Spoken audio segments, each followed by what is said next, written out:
नमस्ते दोस्तों, स्वागत है आपका प्रॉपर्टी एक्सपर्ट्स के चैनल पे, जहां पर हम आपको प्रॉपर्टी से रिलेटेड हर एक इन्फॉर्मेशन पहुंचाएंगे। लाखों करोड़ों रुपए की प्रॉपर्टी खरीदने से पहले हमारे सारे वीडियोस को जरूर देखें ताकि आप हर प्रकार के स्कैम या फ्रॉड से बच पाए।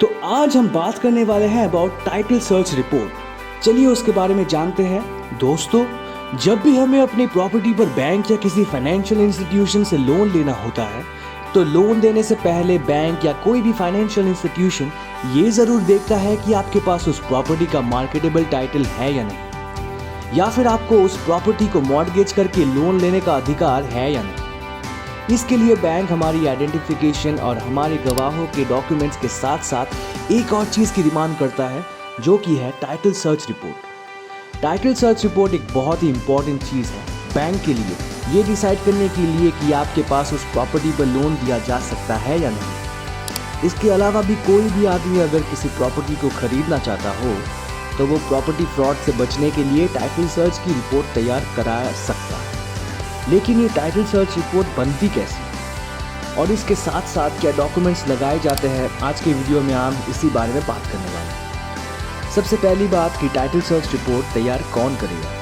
तो टाइटल सर्च रिपोर्ट को एडवोकेट से तैयार कराया जा सकता है, लेकिन एक बात ध्यान में रखिए कि हर एक एडवोकेट से रिपोर्ट तैयार नहीं कराई जा सकती, क्योंकि बैंक्स कुछ ही एरियाज़ में कुछ ही एडवोकेट्स को पैनल में करता है, और जो एडवोकेट उस पैनल में है, जिस बैंक से आप लोन ले रहे हैं, तो वही एडवोकेट आपको टाइटल सर्च रिपोर्ट बना सकता है। बैंक की पैनल एडवोकेट की लिस्ट और उनकी कॉन्टैक्ट आपको बैंक के ब्रांच से मिल सकती है। अगर आप लोन नहीं ले रहे हैं और बैंक से, लेकिन किसी प्रॉपर्टी को खरीदने के लिए आप टाइटल सर्च रिपोर्ट तैयार करवाना चाहते हैं, तो आप किसी भी प्रॉपर्टी का काम करने वाले एडवोकेट से रिपोर्ट तैयार कर सकते हैं। अब देखते हैं कि टाइटल सर्च रिपोर्ट के लिए आपको कौन से डॉक्यूमेंट्स एडवोकेट को देने होते हैं और रिपोर्ट किस तरह से बनाई जाती है। तो आपको अपने डॉक्यूमेंट्स की पूरी टाइटल चेन, यानी कि वो प्रॉपर्टी जब पहली बार जब किसी को अलॉट हुई थी, उसके बाद से जितनी बार भी वो किसी को ट्रांसफ़र किया गया है,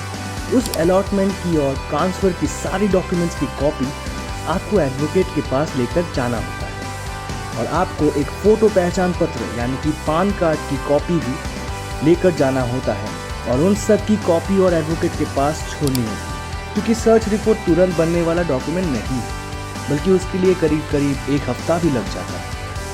एडवोकेट सबसे पहले तो ये देखता है कि आपने जो डॉक्यूमेंट्स दिए हैं उनके आधार पर आप उस प्रॉपर्टी के मालिक है या नहीं, और क्या टाइटल की चेन पूरी भी है। इसके बाद आपके टाइटल का जो लास्ट डॉक्यूमेंट है, उसके आधार पर एडवोकेट सब रजिस्टर्ड ऑफिस में, कोर्ट में, यदि प्रॉपर्टी इंडस्ट्रियल है तो उससे संबंधित ऑफिस में ये जाँच करता है कि आपके द्वारा उस प्रॉपर्टी को ट्रांसफ़र तो नहीं किया गया है, या फिर उस प्रॉपर्टी पर कोई और चार्जेस या भार तो नहीं किया गया है, या फिर किसी और बैंक से लोन तो नहीं लिया गया है, और उस प्रॉपर्टी पर कोई कोर्ट केस तो नहीं चल रहा है।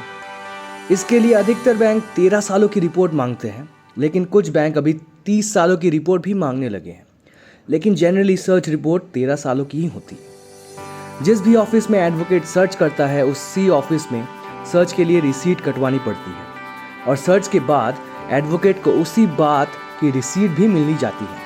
उस ऑफिस में डॉक्यूमेंट्स की सर्च कर ली गई है। ये रिसीट भी सर्च रिपोर्ट का पार्ट होता है। आपने जो डॉक्यूमेंट्स बैंक को अवेलेबल कराए हैं या एडवोकेट को अवेलेबल करवाए हैं, उनको देखकर और सर्च करने के बाद एडवोकेट सर्च रिपोर्ट तैयार करता है, जिसमें प्रॉपर्टी का पूरा डिटेल, लोन लेने वाले व्यक्ति का पूरा नाम और पता, टाइटल चेन की पूरी डिटेल्स और ब्रीफ हिस्ट्री लिखी जाती है कि प्रॉपर्टी को कब किसके द्वारा किसके पक्ष में ट्रांसफ़र किया गया है, और इन सभी चीज़ों का आधार पर एडवोकेट लोन लेने वाले व्यक्ति के टाइटल के बारे में अपनी ओपिनियन लिखता है कि क्या उस व्यक्ति को प्रॉपर्टी मॉर्गेज करने का अधिकार है, क्या उसके पास मार्केटेबल टाइटल है।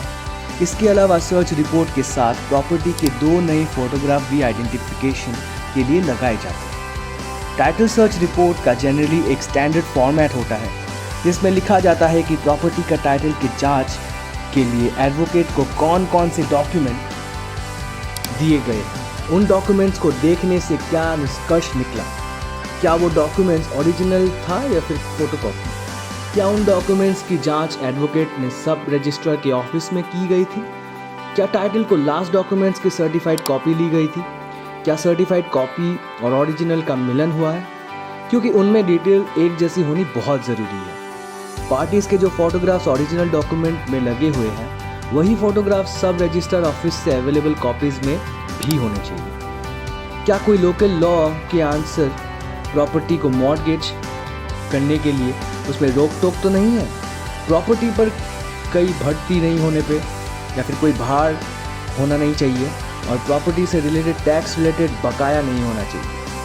अगर प्रॉपर्टी जॉइंट है तो जो व्यक्ति लोन ले रहा है उसका कितना हिस्सा है उस प्रॉपर्टी में है और क्या सरफेसी एक्ट के अनुसार प्रॉपर्टी को मॉर्गेज किया जा सकता है? इन सारी डिटेल्स को चेक करने के बाद एडवोकेट सर्च रिपोर्ट तैयार करता है जिसके साथ प्रॉपर्टी की पूरी चेन की डॉक्यूमेंट, टाइटल के लास्ट डॉक्यूमेंट की सर्टिफाइड कॉपी, प्रॉपर्टी के फोटोग्राफ्स, सर्च की रिसीट, लोन लेने वाले व्यक्ति का पहचान, उनके डॉक्यूमेंट्स की कॉपी और लोन लेने वाले व्यक्ति के पहचान की डॉक्यूमेंट्स और फिर उनके लोन लेने वाली एक एफिडेविट भी लगाई जाती है। एफिडेविट पे वो व्यक्ति लिखता है कि उसने प्रॉपर्टी पर कई चार्ज क्रिएट नहीं किया हुआ है, प्रॉपर्टी पर उसका टाइटल है और वो लोन का रीपेमेंट नहीं करता है तो बैंक को ये अधिकार होता है कि बैंक उस प्रॉपर्टी को सेल करके अपने लोन का अमाउंट वसूल कर ले। इन सब के साथ एडवोकेट अपने खर्चों का एक बिल भी देता है जिसका पेमेंट आपको एडवोकेट को करना होता है। काफ़ी बार एडवोकेट अपने रिपोर्ट सीधा बैंक में ही सबमिट कर देते हैं तो उस टाइम बिल रिपोर्ट के साथ ही लगा देते हैं। ऐसे में बैंक लोन लेने वाले व्यक्ति के अकाउंट में से एडवोकेट की अमाउंट को डेबिट कर देते हैं।